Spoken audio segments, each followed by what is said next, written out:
I'm Tamika D. Mallory. And it's your boy Mysonne the General. We are your host of TMI. Tamika and Mysonne's information, truth, motivation, and inspiration. New name, new energy, but same old us.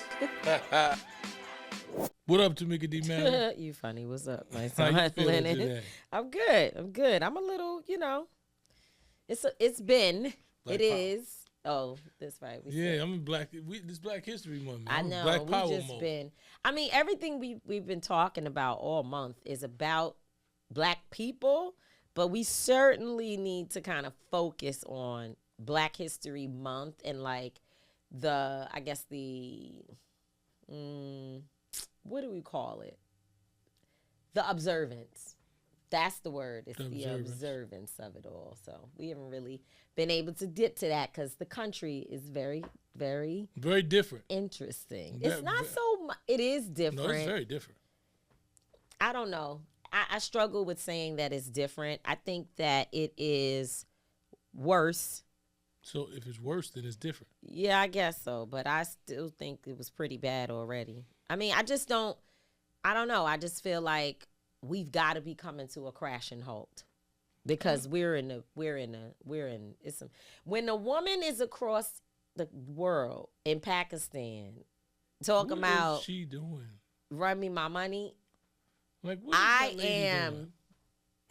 Yo, who is that lady though? Why? I don't know, but she now has made her way. How did she just take over the internet? I don't know, but she has now made her way to every outlet. At least all the blogs are covering it. I don't know. I don't think the quote unquote mainstream media is covering it. But this woman, it's in my DMs. People sending it to me like, what is going on? But somebody sent me something, which I don't know if it was her, because, first AI, second of all, the way that it was positioned, because now other people are creating like parodies to this thing and making skits. But it looked like a person who looks like her was counting money. If they paid that late, because it seemed to me like there were Pakistanis. Well, explain to what happened. What is the? So yeah, people don't know. These people know Some what it is. Some people might not know. It's no way that folks don't know that the lady thought, or she met somebody, I believe, online, and he must have professed his love for her and told her he was going to marry her. And then somehow, I don't know if he invited her or what happened. I'm sure he found out she had a little mental health, and then he might have a little mental health too. And then she traveled from wherever, sounds like the USA, because she sound black as black. Blackity black. And took herself over there to Pakistan, talking about she want her money and she's not leaving until she get her land. And it's really a thing. But the thing about it is that I said Pakistanians? I don't know. That is something I need to figure out. How do you say the people versus the place? Is it it's Pakistanians? I believe so. Right. Okay. So you would just say Pakistanians. Okay. So the Pakistani people, some of them seem to be entertaining her. They was having press conferences. Because they can't believe she there. People must be bored. It is hilarious. People must be every bored time I to the see bone. her, and she is saying now she had to tell people to she's raising money so they can send her home. She told people to send her money. Seems like she had some. If it's her that you see that I saw in this, well, she definitely raised money. Ain't no question about that. Mm-hmm. You know the internet love to just give money to crazy people. So well, anyway, by the time people see this show, there would have been some updates. And I will probably be late. Like, this will probably be old. She'll probably news. be married by the time. Man. Somebody be done married her and gave her money in her land. So that's why I'm saying, like, what? Like, every day, the world just proves how much crazier it can actually get. So I guess it's different. It is definitely different. Ain't no question about that. You're like, I think I was the first person to send it to you, because Tiffany Lofton sent it to me in the middle of the night. She sends me like 5 videos and she's screaming like, this is the funniest thing I've ever seen in my life. Then I just kept seeing it. Then that's why I said, let me send it to you and, whoever else is in our little group. Then I sent it to Linda, and she just is like, this world. Then the lady, she has a hijab on. She was wearing a hijab, but she had it tied like some kind of bow thing on the side. I just have never seen them wear their hijabs like this. It's just, It's different. it's different. It's different. It's very, very, very much different. It is extremely different. It is Black History Month. And when she's a part of Black history. She is definitely. And there are people, listen, this is the last thing I'll say about this. I've also watched the commentary of a few people who were like, bruh, I don't, I would never do it. It's comical. But the lady is on business. She over there like, I need y'all to run me my land and my money. And if you want me to leave, you got to pay for me to leave because I came over here to marry my husband. And by the way, the husband would have been like 19 years old and she's 33. Like, if that lady don't go somewhere and sit her ass down. It's terrible. Anyway, what else is up? Black History Month. Black History Month. So look, there's a meme that's been going around for a couple of years. And I seen it yesterday again. And it's a reporter talking to, I believe it's Morgan Freeman. And they talking about Black History Month. And Morgan Freeman says to him, I don't want Black History Month. He's like, why should my history be relegated to 1 month? Your history's not relegated to 1 month, so I don't want it. Don't give me no 1 month for my history. And when I thought about it, I understood his point of view. But then I was like, but we live in America, right? And the reality of America is that they don't celebrate Black history. Right. They don't talk about our history. They don't give us the opportunity to actually hone in on the great, accomplishments and feats that our ancestors have made. And I kind of enjoy Black History Month. Look, I get to throw on my stuff. I get to get. You should wear your stuff every day. Yeah, I mean, I get to get into it, and I was thinking, what do you think about it? Do you think that it's a bad thing that they give us Black History Month? Does it make it seem like our history is less because of the month, or is it? Well, I mean, we do get the shortest month, and and I do understand people who say that, but I also feel like observances are exactly what they are. They're observances. So, you don't have President's Day being celebrated every day. You have a day that is specified for you to focus on presidents, veterans, people, who what do you call it? Memorial Day is for people who have died in war and what have you. Yeah. And, and also I think they have kind of expanded it. I know we have expanded it to also acknowledging people who are service workers, people who are, who take care of folks. And so, I mean,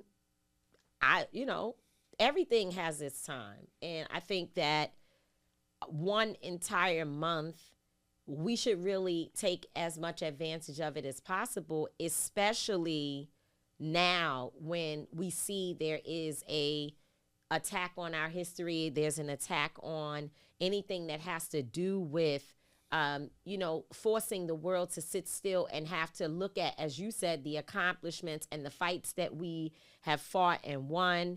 There's been a lot that we've contributed to society. And if it were not for the fact that there is this time that's been set aside, people probably wouldn't hear much about us at all. So I'm not saying that I don't understand how once they put it in February, which happens to be the shortest month of the year, then after that, they may say, well, they don't want to hear about it again. But then that's not true, because the next thing you know, you got Dr. King. Well, before then, you have, Dr. King's birthday that comes up. And I feel like people celebrate Dr. King's birthday for the entire month of January. I hear at least beginning around the 15th when his actual birthday takes place, they go all the way, and then it goes into and it talks about all of the accomplishments. So, Well, I mean, I pretty much agree with what you're saying. When I heard it again, it made me think, and it's just the time that we in. It's just every time I think about, like you said, the DEI and what we're going through with this government. Diversity, equity, and inclusion. Diversity, equity, and inclusion. And what we're going through, and like you said, how they're trying to pretty much erase our history. And to have this month is very much important at this time. Yeah, I think more than before. They're getting rid of shit left and right. And they still don't want this even. They don't even want there it's not to being be celebrated within anymore. the government. Right. Like it's and in education, which is the other big I didn't know that part. So they don't want Black History Month celebrated within education either. They don't want, like, remember critical race theory and all of that. They don't want you to isolate and celebrate any particular holidays except for things that have to do with white men. I mean, seriously, like, it's just, that's what it is. They're saying that they are going to, especially as you said, for the federal government, which the Department of Education is a part of the federal government, right? They want to end the celebration of any particular group. It's pretty I think the only way to describe it is just to look at the fact that, like, the strides that people have made, that's not just Black folks. Like, I think about the Muslim community and how in New York, the Muslims didn't even have certain days, observances for public schools. And they fought and fought and fought. And I remember when they won, and it was under de Blasio that these days became law. Like, they became chartered in New York State. And in New York City, I know for sure. I don't know about the state. And now there's like 2 or 3 dates on the calendar that everybody, not just Muslim students, of course, but everybody is off because they are observing these particular days. So, you know, I say all of that to say a lot of people have fought to ensure that we live in an inclusive society where everybody can be celebrated. And these folks just don't want to do it anymore. But, you know, it's very you have to do it. No, I don't know if it's strange. I think that they're actually sticking true to their existence, their beginning. But for me, is this how do you think that is going to work, right? Because people have gotten used to celebrating and being acknowledged and seeing themselves and being themselves and coming to, you know. I think what they're saying is, you can celebrate it all you want, but it won't be a paid holiday. That's the first step of it, right? Because what you do is you pretty much take the acknowledgement. When is President's Day? In February too? So President's Day, so they take some of our stuff too in the month, in the same Black History Month. That's interesting. I never put that in context. So that's what I'm saying. Like, if you look at most of the holidays, they are Black. I mean, they are white holidays that celebrate. Mixed. Yeah, they celebrate their accomplishments. They still celebrating that Columbus Day. Yeah, so these are things that I'm saying. So they think that's just gonna work. You just gonna erase the rest of the people here. You're gonna take back their holidays, and you're gonna still celebrate. What are y'all gonna do about it? What y'all? That's funny. Don't even. What y'all people? What y'all gonna do about it? That's all I want to say. Let me tell you what my thought of the day. Oh no, well actually it's not my thought of the day, but I can make it my thought of the day for today, since we are short for time before we have our guest, our Black History Month guest, because we focused on Black History Month today and not these people politics. Let me tell you that we are every single one of us, hypocritical beings. I was listening to Angela Rye talking about this on their podcast, Native Land Pod, and it's true. She was talking about Snoop and his performance at the crypto ball, and she was literally saying, like, I'd rather call my brother on the phone and tell him how I feel directly. And she was acknowledging that, you know, there are people who probably will feel like, oh, you're being hypocritical, because if it was somebody that you don't really have a relationship with or whatever, you would just say whatever. And I think that's true. I would hope that if your brother or sister did something, that you wouldn't go to the internet to tell the world about it. I would hope, but you know, hey, some people say what's good for the goose is good for the gander. If they don't like whoever on the internet and they don't like their mama and their sister and their brothers and cousins, they go right on to the Facebook and write it up there too. I mean, I guess but I understand both sides, but I wanted to say that we certainly are, and we live in contradiction all the time. Like, hypocritical is probably a negative connotation to that word. So I wouldn't necessarily use it, but I just want to, you know, state it in a way that most people can understand. We live in conflict. But I think the conflicts, right, you know, and the complications of life, because I was somewhere a couple of evenings ago, and I am, and I think you are like this too, which it took you some time to get there. So let me put your business in the street. But I just don't want to hear R. Kelly. I just don't. It's not on my car. My family members know not to play it at holidays, and in fact, it is starting to become something that I see less and less and less and less. That's just I don't. It's at the point now where no one has to tell the DJ at a family event or whatever. Yeah. They're just not doing it anymore. Okay. But the other day I was wherever I was, somewhere, anyway, restaurant at night, late at night, and they started playing some good old R. Kelly songs. I mean, and I'm just so sorry. Like I forgot. I totally forgot. I wasn't even drinking. I totally forgot. And the next thing you know, I was just sitting up there, every man in here wishing. I was just all into it. And I was sitting there thinking to myself, wow, we have to have a lot of grace for one another. We definitely do.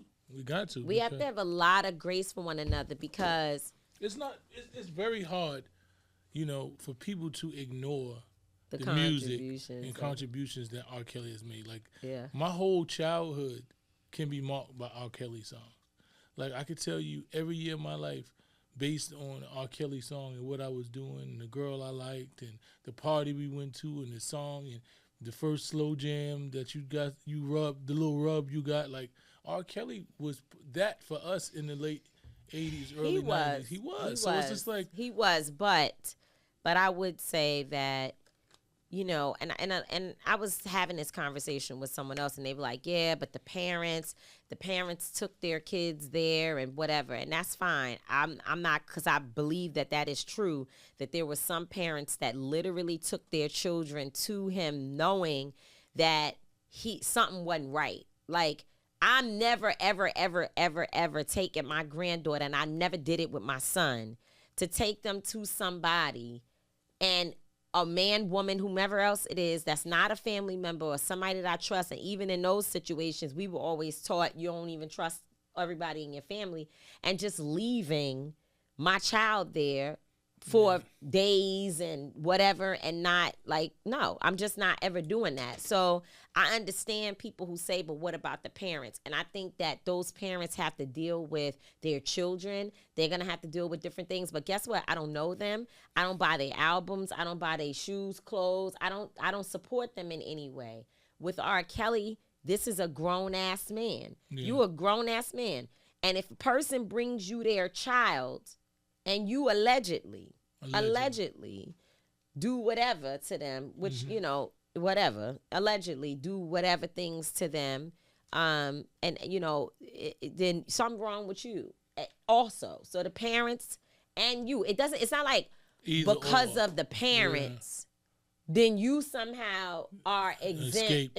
No. You also have an issue, and I'm not finna be buying. Should be a co-defendant, actually. Maybe, but I know I'm not finna be buying the music. I'm not finna be two-stepping. I'm not finna do none of that. I did get me a little twist in the chair on a couple on two.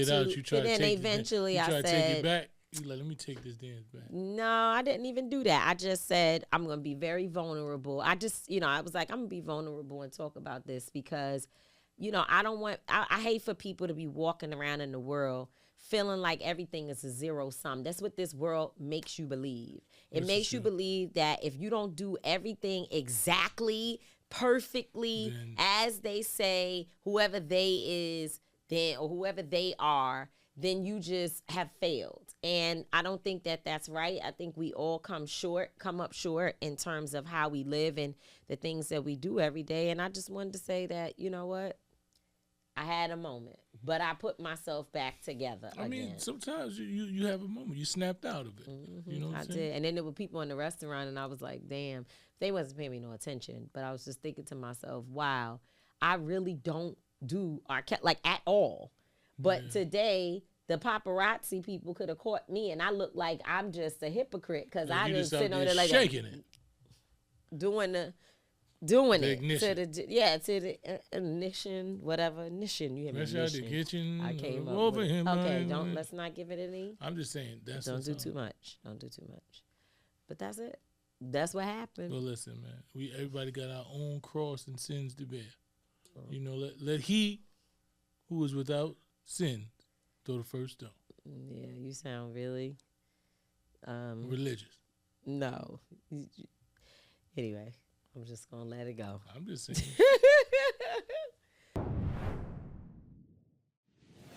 So today is another one of our friends. Yes. We have a guest. It's like a brother of mine's. You know, he is a world-renowned publisher. He has published over 130 books in 13 years. He has published books from everybody to our friend Yandy to Styles P.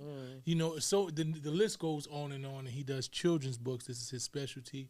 He's the publisher of all three of my books. Raising Kings.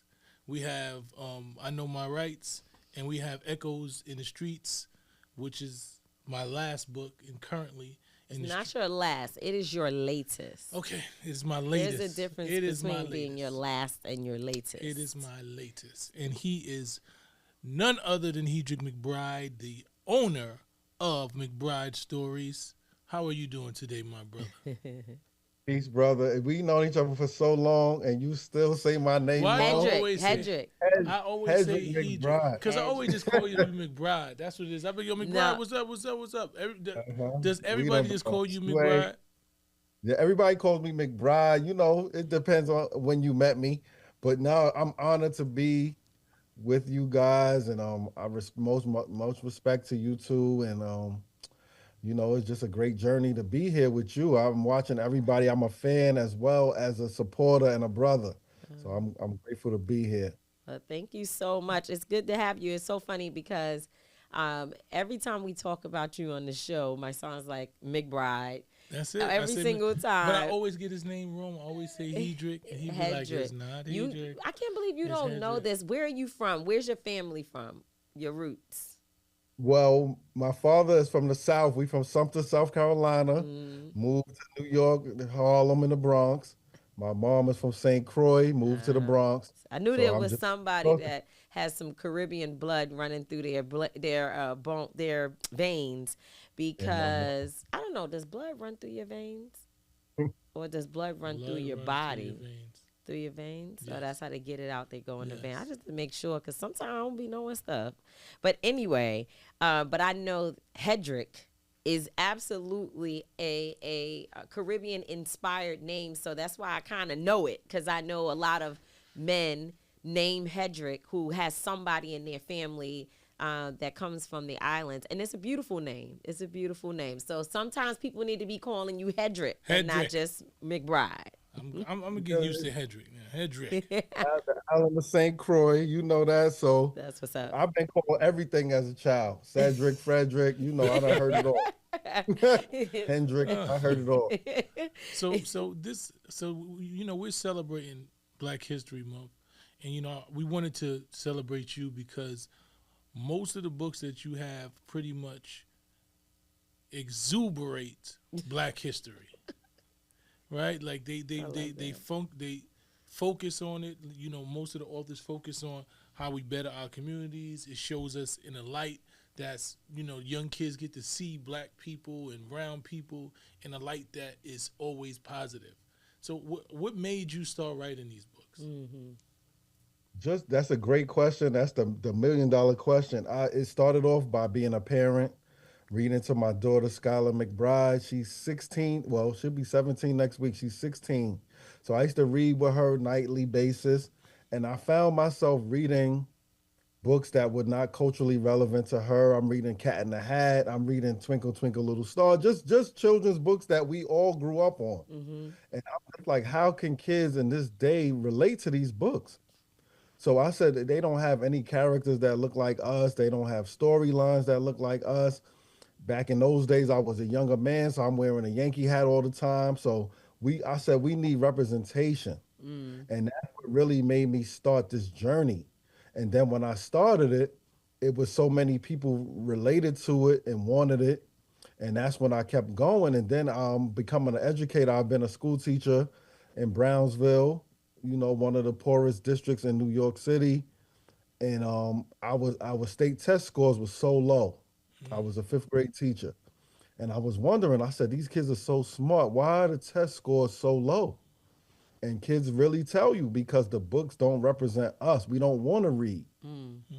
We're not even interested in reading. If you ever picked up a state test booklet, the stuff that's in there is not even relatable to the kids, so they just check out. You see these scores, and this shows that the black and brown, the black Hispanic population are scoring so low. It's not because they're not smart enough. It's because they just not interested. It's not for them. I pretty much started a crusade. Like I started a mission to save our kids because you know the correlation between education and the prison system. That's right. That's right. That's right. Yeah. Well, you know what? I appreciate you saying that, and I want to simplify it because the way you said it was so eloquent, so educated. It's boring.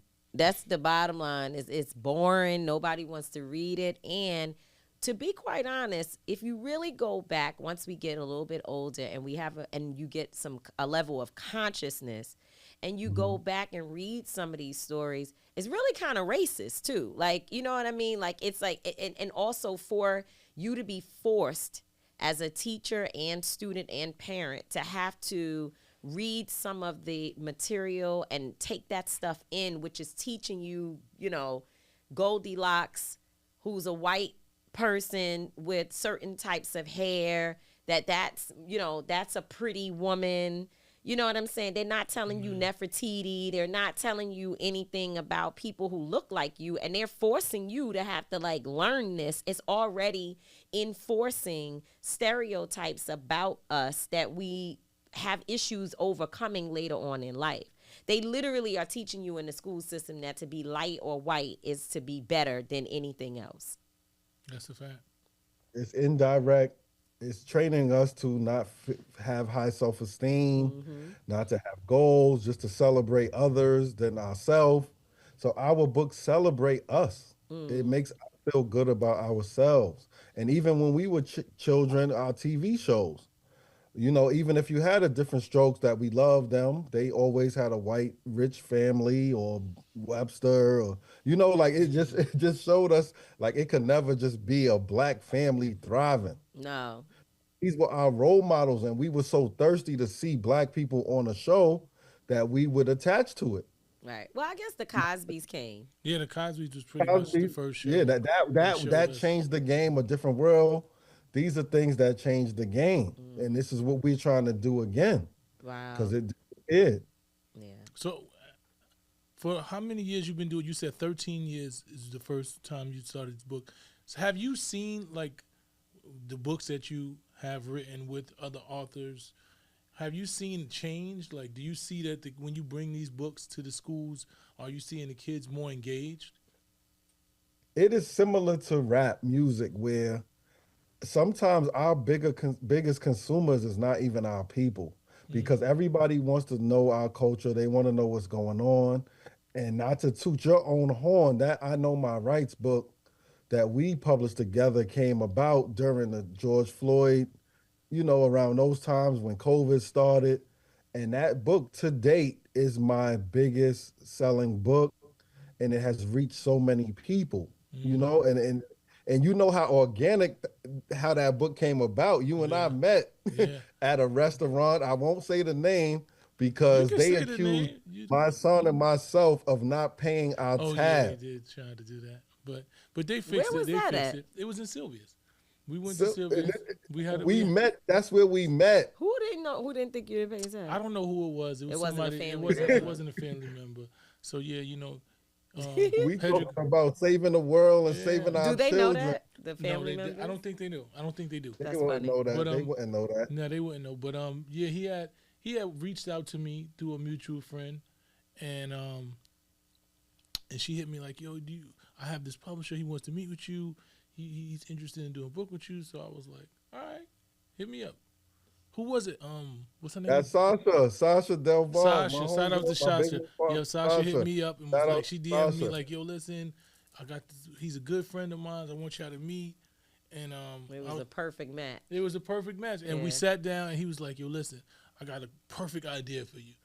I wasn't really thinking. I was thinking about writing my own book and my memoir and all these things. And he said, I think you should write a book about the first 10 amendments of the Constitution and just break it down for children. And I was like, wow. I said, that really made sense. And he's like, I'm telling you, you got a good following. People listen to you. You're already in that space. You're dealing with kids, and you have all of these people following you. I think it'll be a dope idea. And within the next week or 2 weeks, we had the book wrote. Wow. We wrote the book, and the response from it was just, like he said, it was amazing. People gravitated. People still want that book. They still want the book. We still have not put the type of energy that we could into the book. I know y'all have, but I'm saying like your team, we've done a little bit, but not even as much as we could do that the book could be all over the world. That's why when we go on this tour, yeah, right, we're going to take the books. Oh, yeah. You know what I'm saying? Don't even get me started. We're going to attach ourselves to Tamika's tour because Tamika got her book tour that's starting next week. So that's the headliner. That's the headliner. Exactly. So it starts this week. So what I'm going to do is attach myself with our books, right? While she's selling over, I'm going to say, look, we got a little book over here, something you can get for the kids. You know what I'm saying? What I mean by that, by saying like we haven't, what I mean is that every single day, new opportunities come about where people are looking for stuff for their children. Like, because especially here we are in this time when people are feeling really attacked, our rights are under attack. And it's a new moment to emerge and say, listen, even though they don't care nothing about the Constitution right now, but nonetheless, it does exist. And our kids need to know. They need to know the difference between what we see in front of our faces and what people have fought and died. Like, people put blood, sweat, and tears to create a society that had some level of fairness, and for you to be able to fight, and I think one of the things that's a little scary is that at one point, actually, I was having a conversation with Dr. Bernice King, Dr. Martin Luther King Jr.'s daughter, the other day, and she was saying that the scary thing is that at one point you at least had the courts that you could appeal to as Black people for some level of protection, and now that's going away. So y'all need a part two, because you guys need to somehow find a way to talk about where we currently stand and how the Constitution is actually being ignored with some of the stuff that old boy is doing over there. I'm not. This is true. I've been calling him something that I'm not going to put on this show today while McBride is on here, so he don't got to go home with that on him. But yeah. So anyway, what was the first book you wrote? The first book I wrote was Parkville High, and I used to work for with developmental disabilities, for people with developmental disabilities. And I saw firsthand that they are no different than anyone else. So I just wanted to bring awareness to people with disabilities. Like, just because I have a disability doesn't mean I'm not a regular person. So that was the first book we wrote for kids that attended they all had a different disability, but they attended a public high school. So it showed people to not judge a book by its cover, because we all the same. We all the same. I love that. And so would you say that of all the books, you said Mysonne is like your best selling, but give us some other big collaborations that you have in the McBride Stories repertoire? So it's so many different feelings and thoughts, because Meta World Peace, which is Ron Artest, a basketball player, he's a high school teammate of mine. So he was the first influencer / celebrity to attach himself to McBride Stories. And by having that partnership, it enabled me to attract other celebrities. So you guys both know it's always a copycat league. Nobody wants to be the first person to do something. So he was a risk taker, and he invested in me, and we published books together. And that enabled me to sign Yandy. That enabled me to sign Amara La Negra. Like, we have books in different languages. Wow. It just helps build your resume. You need that one person to stamp you. Mm-hmm. Wow. So Ron Artest, Meta World Peace, he was on the Lakers. That's when he won the championship for the Lakers. He was on top of his career. but he needed like a PR boost, and he my high school friend, so that was like a memorable. He had books on our books was on CBS shows, ESPN, like everywhere. That was like what really took me to the next level. So I'll always be indebted to him. Shout out to Just Ron. publishing with my daughter now. My daughter's she's the reason for the company, but she's published 5 books now. She's still in high school. So just being able to have these valuable partnerships with good people. Yandy is a friend of mine from high school days. Like just to have these partnerships is so valuable because we helping so many people, but you surrounded by people that you respect and Yeah. have love for. That's great. That's great. What advice would you give a young publisher that wants to write books that's looking into it? What advice would you give? A publisher or author? A young author and a publisher that wants to do both. Like, what would you? I would say don't always focus on yourself and your needs because you have to see what the needs are of the people. Like sometimes people would write about whatever they always wanted to put out, but you have to think about what people would want to hear about or what's suiting them. Woo. So you have to be open minded because a lot of like nowadays with self publishing, you can put out anything. You can put out a book about making oxtails with your grandmother, but you just have to know if it will people receive this. Is this what people need? Like when my son and myself always collaborate, it's never about us. It's always about are we providing a solution. And I know everyone doesn't write to be so serious, but that's the that's what we wear on our shoulders because we want to change the world. We want to help out. So when we collaborate, it's always about what's needed. What do people need to hear? So I mean, some people write for fun, but we not in that type of business. We here for we freedom fighters, Yeah, we here and to I educate. do it a different way. I do it through literacy because like people don't know it or not, but education is if you're not educated, you already at a disadvantage. Mm. And we Mm. make these books. If you see his Raising Kings, like these books are beautiful. Like Yes. people love to The look art. at the book. Yes. The artwork is amazing. They really should. Yes. Artwork is amazing. It's It is. amazing. And he's a rapper. He's he's an author. So the words are gonna sound good as well. So it's the same way as a dope rap song when you got Dr. Dre and then you got a good lyricist and you make a perfect mix. So that's what we kind of trying to do with these books. Like we have perfect illustrations with perfect words. Like we just trying to, I don't know, just trying to help out and just trying to save the world, so to speak. Like it's crazy to say, but we trying to save the world. So let me ask you two quick things. One is you mentioned having other additional languages. So how did that happen? What other languages do you carry?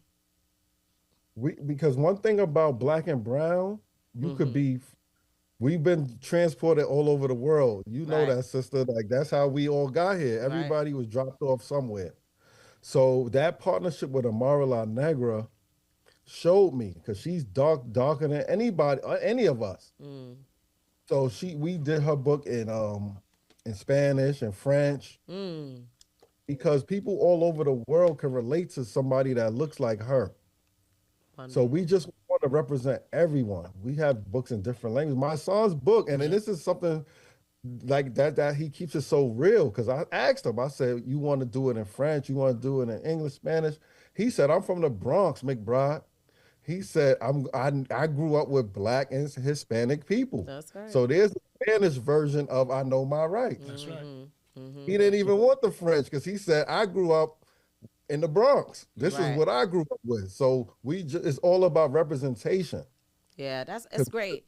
My second Look at- question is, I'm sorry, you go ahead, please. No, it's good. No, you good.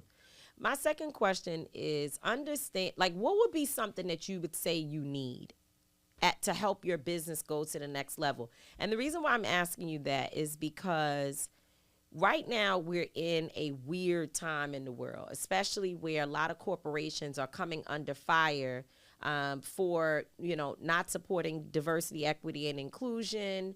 Some of them have been in their own ways in terms of their relationship to their employees. They have, serious violations, human rights violations, and people are calling for there to be an exodus, if you will, of black folks from these brands, Target, and the list goes on and on and on.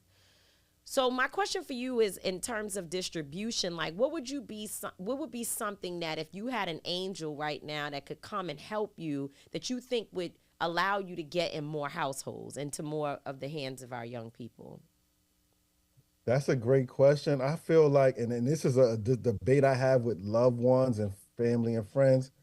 I like to move a certain way because we, and my son will tell you, we make most of our money in schools and organizations. Like we like not in the mainstream with everything.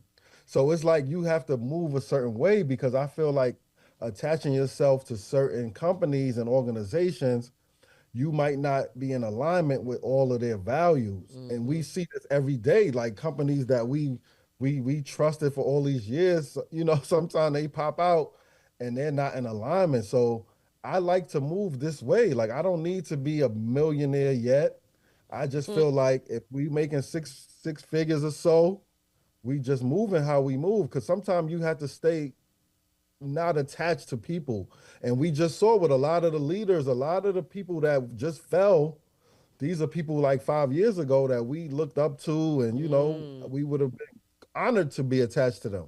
So, so I feel like, and one thing about my son, he always say integrity over income. And that's why he's one of my favorite partners. And I'm not just saying this because I'm on here, but it's like your integrity. If you keep your character and you move how you move, you still gonna get what you deserve. Like some people would jump out the window and partner with a big corporation, and then what happens if something, something hits the fan? It's like I like to move like this, to be honest. And I won't name names, but I was offered. I've been offered. Please, it's 13 years. I've been offered by a lot of major corporations to, buy my catalog or, create cartoons for me. And then I looked into their company and it didn't align with what I'm into.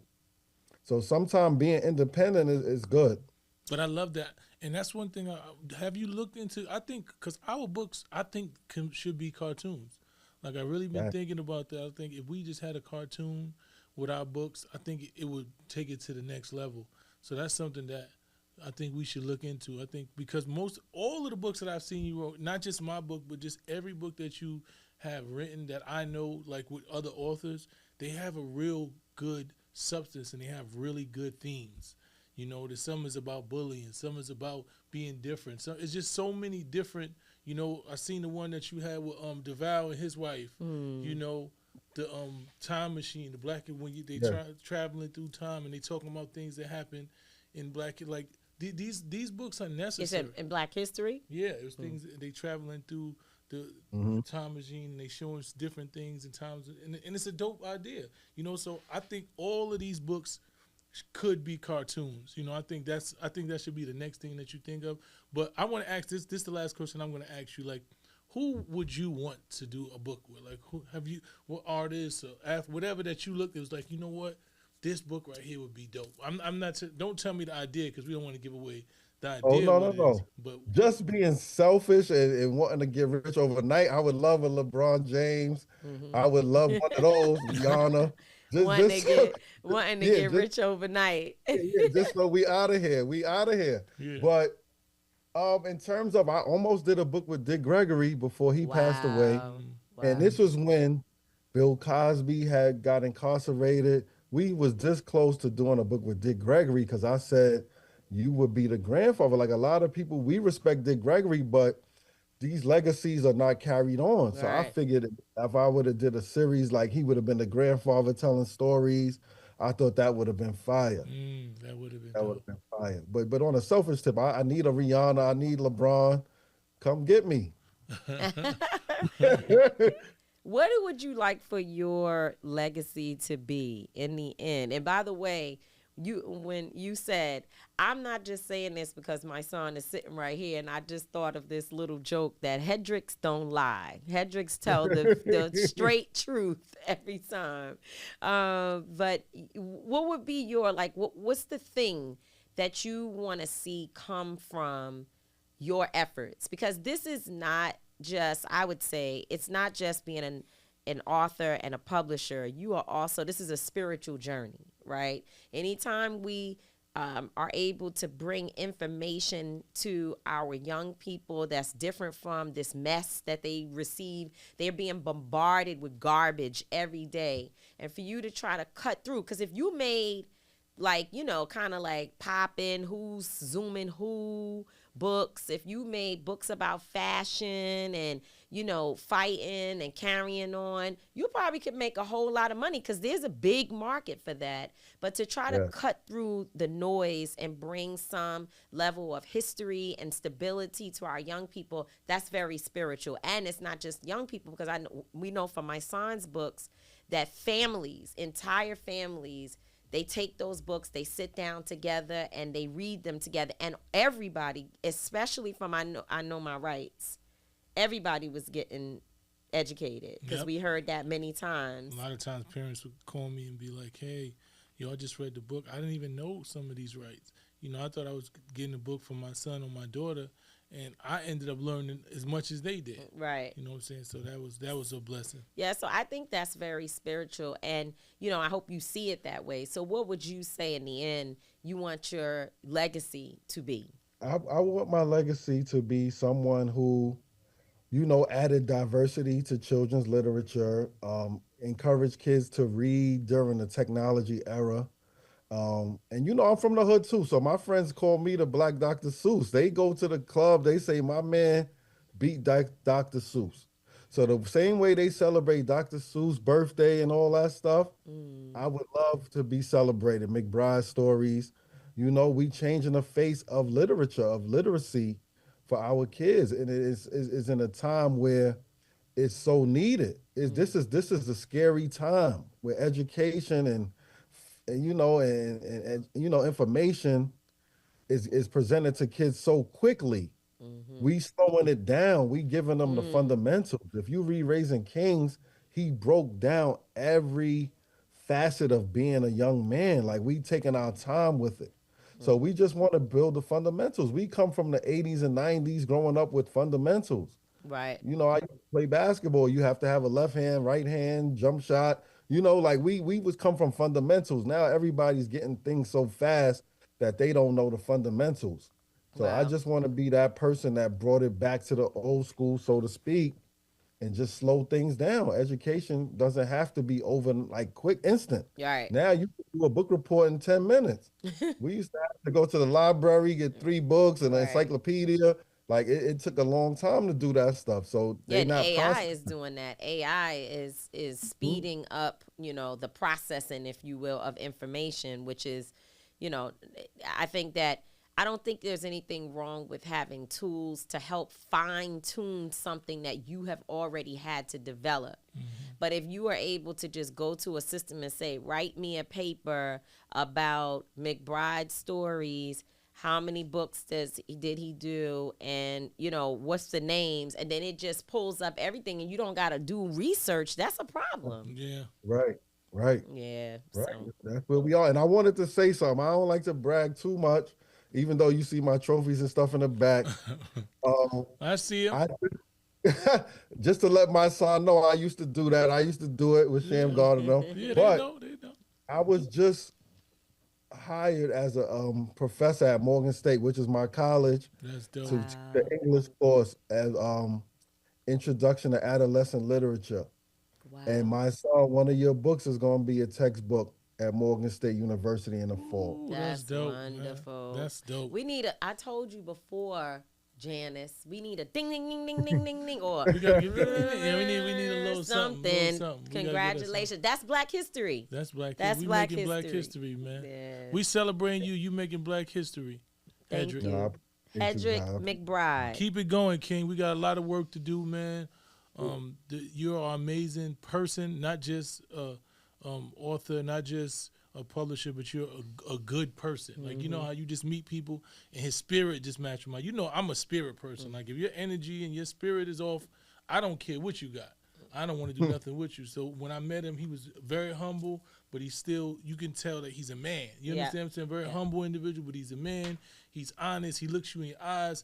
Anything that he said to me, he did. And that's all I ever asked for. So I salute you, and it's nothing but love, brother. We got a lot of work to do. Keep being great. And we got a lot of work to do. That's it. That's it. Thank you for joining TMI. First time, but it won't be the last. And we're going to work on Tamika's book soon. Tamika is booked out. Raising Queens. Yeah. Tamika is booked children, out but for we a get while. that. We're going to get that children's, but don't worry about it. We're gonna, this is how we do it. We're going to come with the cover and everything. And then we just going to fill it in. You're going to fill it in. Watch. We only need about a good 20 pages. That's all we need for the children's book. When I finish on this tour, watch when you I'm see this. Take when me you some see rest. this artwork that we come with, we're going to talk to me in 2 years. We're going to get this done. Don't listen to her. Let me do the management. We just Let's do it. Let's get the cover and we got to go. A shameless plug. My song is about to drop. Echoes in the Streets, the Newark edition. The Newark edition. It's dedicated to Newark, New Jersey. Yeah. And everything is New York all the time, but we want to focus on shout out to Newark. And that's where he does a lot of his work. Yes. Like my son loves Newark. I believe one day he may live there. So I mean, I love Newark because Newark loves me. Shout out to Ross Baraka. Shout out to Keisha. Shout out to Kalisha. Shout out to Do It All, Dupree. Shout out to who else? I don't want to miss nobody. Who else? You better stop. Akbar Cook at Westside High. Like, oh yeah, definitely. Yeah, so, that's the family. And shout out to Coach T, the music teacher over there at Westside High, who we do the program together. So they have don't you forget my Tatanisha. Shout out to Fee. Shout out to New Direction. Like all this, it's a real ecosystem of people there who really love what they do. And it's not like fake. They just not, I'm going to get me a job. Did you say Keisha Yuri? Yes, that was the first. So that's what I'm saying. So it's a real ecosystem, and they've embraced me. You know, they gave me opportunities. Akbar Cook said, I want to do this program. He said, all right, come in. Do whatever you want to do. You know what I'm saying? And the music teacher, Coach T, is like my brother in there. And it's not just a music program what we do. It's called From drill music to hill music, in which we take the whole beats and the concept of drill music, but we transform it, and there's no spinning, ain't nobody got no ops, ain't nobody shooting nobody, but we creating real music of substance, and it's raw music, and it still has the elements of the reality of which they deal with, but we just not promoting any violence, so we're not engaging in violence. And not only do we do the music, but it's mentoring that goes along. We sit down and we have whole 20 and 30-minute conversations, and they tell us about why they made these music, or why they felt like they had to talk about this, and what's going on in their real lives. And a lot of them don't have nobody that can actually have conversations with them. And they open up, and you be so surprised to see some of the toughest dudes open up, telling you about their reality, telling what happened with their parents, telling how one of their friends got killed and shot. And then you start tearing back the layers, and you changing, you're transforming these kids. And that's all I want to do. Like, I want kids from our communities who don't feel like they have opportunities and they don't have people that listen to them to actually have somebody that listens to them, that has been through what they've been through, that has lost friends and family to the streets and to the prisons and lost them to the graveyard. And I want to be able to let them know that we actually care about them. So they've given me opportunities to do that in Newark, and I love that city. So that's that. There it is. Thank you for being here with us. Good day. Thank you for having me. Peace. Peace, King. Congratulations, brother man. This is what I'm talking about. We're doing, it's slow. We're moving slower than other people because we're choosing a route that doesn't include foolishness. And some people, they're not doing foolishness, but they just, for whatever reason, have a different, I don't know what you call it. Like, everybody's got their own blessing in their own time. The fact that we spend so much time being like frontliners puts a little bit of distance between us and like the fast-paced success. Because I don't think we look for success in that way, right? Success for us is actually being able to transform the mind state of where we live at, the people that we're around, to be able to actually get justice, like freedom and justice. Those are the things that we look for in success. So the rest of the things supposed to come along with it. Somebody always told me like when you work for accolades, they don't come. You know what I'm saying? You're supposed to work for your heart. You were supposed to work from your heart, and the accolades will come for you. So I think that's what it is for us. So, you know, it's even though it's a slower route, it's more rewarding. It's more earned. You know, you feel it. Like, shout out to Rhapsody. I just remember that we never shouted her out, and she got her Grammy. Wow, I have to post that right away. I didn't know that. And it's like, rap is such a dope rapper, right? And she's always been a dope rapper. But she took, and she said in her speech that she didn't have to change. You know what I'm saying? Like, she didn't have to sacrifice and compromise who she was and what she believed in. She just stood true to herself, to lyricism, to being honest to herself, and it came. And that's what we done. And despite what anybody can tell you, we can go to sleep at night knowing that we did this. We took the staircase. We took the staircase. For sure, around the back. And that's it, man. So shout out to Hedrick. We just? I know we did. I'm just so used to saying he. I don't know, when I see H-E, I'll be like, he. So, but no, it's Hedrick. Shout out to my brother. You gotta remember. Yeah. He is now in Morgan State. Morgan State. Yeah. And my book is a textbook. Come on now. That's good. HBC. That's come good. on now. That's good. Come on, man. And during Black History. Black History. We are here making Black History. So. No, I'm really proud of you. But that's why I say, because I know what you have sacrificed from the day that I met you. And I remember meeting someone so intelligent, so creative, but very frustrated about just the whole world.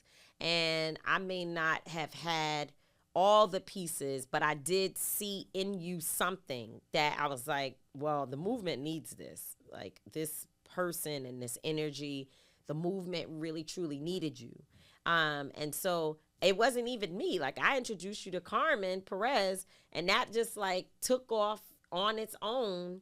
And you guys, you know, started going into prisons, and then you could tell each year you still were frustrated with a lot of things in the movement space. Obviously, making money in the movement still today, we haven't all the way figured that out. We're better than we were, but it's a tough process. But I would say that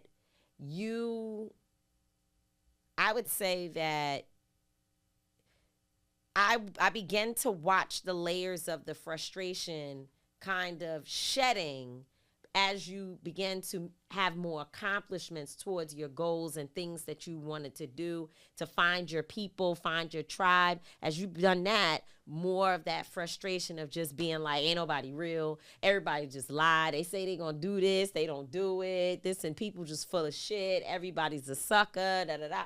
Then you started being like, okay, I have found people that are not those things, and people who I can build with. And so I think that's really good for you. Mr. McBride is one of those individuals who said he was going to do something. He meant it. He stood by it. How many people have we met with, and then they just talk? It just be a meeting. Just I'm so sick of it. Yeah, call, you know call. But he said he was going to do something with you, and he really did. Yeah, he's been a man of his word and integrity. So shout out to him. And shout out to you, like you said, for seeing whatever it was in me, because it was a lot that I was dealing with at that time, fresh home from prison, and just trying to figure out. And you weren't really fresh. I mean, it was some years later. Well, it wasn't really that much years. It was years later, but it wasn't that No, much. it was because... It was about 5 years. But 5 years out of prison, when you That's just... no time. It ain't... It's like, you know what I'm saying, you trying to figure stuff out, you trying to move around. It was a lot. It was a lot that I was dealing with. But I appreciate the opportunities. Wow. And you did not disappoint. That's always I always said, man, just give me the opportunity. And that's what I tell the young kids all the time. Be prepared for the opportunity, right? People like, I need this and that. When you get the opportunity, you have to maximize on it. That's one thing that I pride myself on. When I got on Flex and I finally got the opportunity, I maximized. When I got to the BET, I maximized. When I got What's that called? The BET Cypher. Yeah, you were really maximized, good. Right? When I was on the 10-10-15 stage at the Million Man Mile, I maximized. Like I always said, when you get the opportunity, you have to make sure that you maximize it. So I'm laughing because there are two people on the internet who, to me, are like literally hilarious, but they are not joking. They serious as a doorknob, but they're hilarious. And that's Coach Stormy and Plies. And so the other day, Coach Stormy posted a video of Plies saying, "Don't call me with no problems. I don't care. I don't want to hear it. Don't call me complaining about why you can't do it. You trying, but you can't, but it ain't. I don't know." He said, I know enough about problems.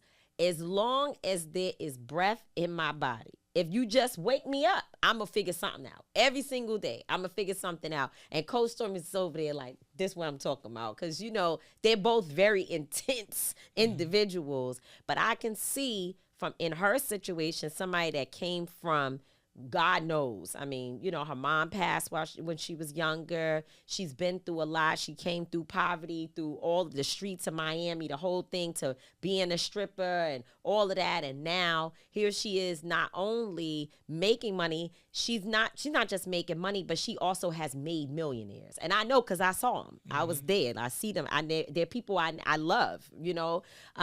She's done that. And so she don't really want to hear you with your storyline. The bus, bro. I was on my way. I tried to get down there, but then the bus broke down. And then when I got off the bus, it was cold. It was raining. I had to stand under the shed. And then I tried to, but I couldn't make it. I couldn't download the software. Don't nobody want to hear that. Nobody don't want to hear it, especially not us. That kind of brings me to my I don't get it. What is your I don't Because my I don't get it kind of fits into that, right? Because the reality of the situation is, I've been sitting back, right, with this whole DEI, diversity, equity, and inclusion. Oh my God! We've been just dealing with. I tried not to talk about. I know you today. did, but I was just because I go on the internet, right, and there are these narratives that we have brought into as Black people, right, that nobody else has brought into, right? When we look at all of the institutions, the opportunities, the benefits, the resources, every other group of people benefits and capitalizes off of resources in America, right? If you look at welfare, we're not the people that get the most welfare. We don't capitalize the most off welfare, right? If you look at we get criminalized for getting welfare. No, but this is what I'm trying to tell you. Like we don't benefit the most off welfare, right? Right. White people get more welfare than anybody. Right. Right? Jewish people capitalize off the systems where they housing and all of those things. They capitalize off of that, right? The Asians come here and they capitalize off resources they come here. The Dominicans, everybody comes here and Dominicans got all the stores in the community. They get funding, they get grants. Everybody gets funded to do something. And nobody calls it a handout.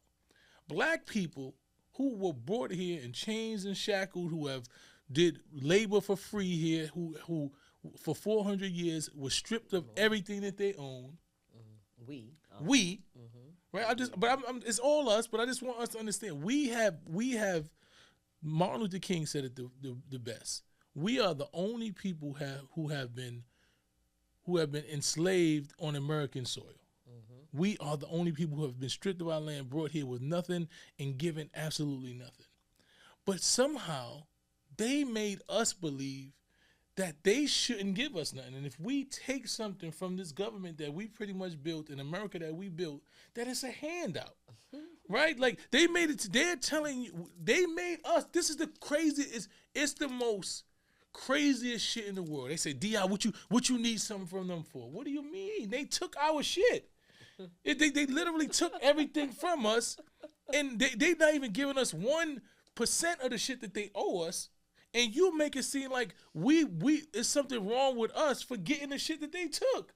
Like it doesn't even make sense. Don't be calling it shit. Only Black people. You're only Black people. You see people pontificating. They're on the internet. We don't need nothing from nobody. But the rich people need something from somebody. The people that own this land, they getting all of the benefits. They getting the free shit. They getting the welfare. They getting the Social Security. They getting all of the stuff. They getting the DEI. They figuring the white woman's figuring, I'm going to go and give me this DEI. I'm going to get this check. I'm going to put this. I'm going to make sure my son got it. And y'all want us to believe Every time. How do you get DEI?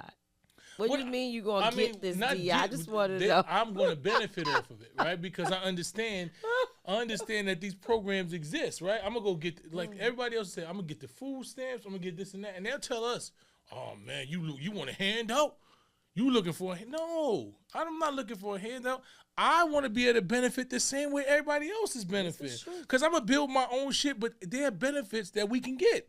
Because these rich people is getting the benefits. They getting free housing. They telling they daughter and the wife, you don't need no go over there and get that free stuff over there. Yeah, they telling them to get this free apply for the housing contracts for MWBE. Yeah, the white woman becomes, her husband is the construction owner, but the white woman will put it in her name so that it can be under a minority woman business owner. They figured out how to beat the system. It's just like what Donald Trump said. Y'all created a system. I ain't paying taxes because why should I? Y'all got the system there. Y'all know the same way y'all get. Why do black people think that they not supposed to figure out how to benefit off the system? Why do they make us believe that we shouldn't be able to capitalize off the shit that's there for us to capitalize? Why do you make me think that if I tell a young boy is growing up in the community, he worked hard, he went to school, he did this, and he studied, and now he wants to work at a job, and they have a diversity, equity, inclusion. He goes there. He's looking for a handout. He studied his whole life to go to that school. He studied his whole life to get that job. Everybody is not an entrepreneur. Everybody ain't gonna do the same shit. So trying to make people feel like they are not worthy or they're somehow weaker because they want to be able to get the resources that are afforded to them in America as black people, it's crazy to me. Yeah. And this is the reason why we still in the same. This is the reason why we still only represent 2% of the wealth. Everybody keep having. We got so many people who talk about how we can do this and we need to be doing this for our own. Everybody else is figuring out. They come in here and they getting the resources and they getting 3 and 4 stores. Right? We ain't figuring out how to get the grants in our community because y'all made the people think it's a handout. Oh, I don't want that. Bottom line is there's a certain way that you can save your money. That's the bottom line. Is what I'm trying to tell you because that's what they do. They figure out how to save their money. They get housing, they get welfare, they get food stamps, and they make their money and they put their check in the drawer, and they stack it up until they're able to buy a house. Like people, this is what everybody else is doing. We the only one that's not doing it. I wouldn't say we don't do it. I think again, it's very speaking few of us. Things in zero sum or get absolutes, we shouldn't do because I don't think that we don't do it. I think for the most part, we have not been. But we can look at how to take the conscious, like for instance, in these different places where you have anti-violence groups and otherwise getting, that can apply for contracts. We need to do that. We need to get the contracts to do the anti-violence work or to open up youth services, food services, and all of that, and not feel bad because we got a contract from the city or even because we got food stamps or Medicaid or whatever the case may be. But I do understand why the stigma has been attached to it, not just from us. It's not all just black people. There's a stigma that has been attached to these things in the world. But I hear what you're saying. I don't believe that the stigma has been attached to it because everybody else is capitalizing on it. Well, I'm saying for black people. Yeah, and it's not only saying. us that and that's the problem. They put the stigma on it for us. They don't put the stigma on it for nobody else. Yeah. There's nobody else that's stigmatized by that. So my thing is, I don't get it. And when we wake up and we figure out how do we benefit off this system that has benefited us for years, while we still doing whatever else we need to be doing at the same time, for centuries, exactly. And while we still building and calculating and figuring out how we build our own business, but we capitalize off of the things that's owed to us, then we're going to get a lot further. Until then, we're going to keep having the same conversation that we've been having for the last 100 years. I hear that. And with that said, that brings us to the end of another episode. Shout out to Hedrick McBride and McBride Stories. Dope brother, man. Keep doing what you're doing. Look, my book is now in HBCU. So very happy for you. Be happy. You deserve that. Tamika's book is out too, so make sure that you go get that. I Live to Tell the Story. Mm-hmm. It is her memoir. It might bring a tear to your eyes because it's bringing tears to a lot of eyes. So make sure you go get that. So make sure that you follow us at TMI Show PC on YouTube and TMI_show on Instagram. Please follow us. Keep us being the number one podcast in the world. The number one podcast in the world. So We got this. Tamika. Please. Bye-bye. I'm See not going to ya. always Thank be right. you. Tamika's not going to always be wrong, but we will both always, and I mean always, be authentic. Peace. Salute. That's how we own it.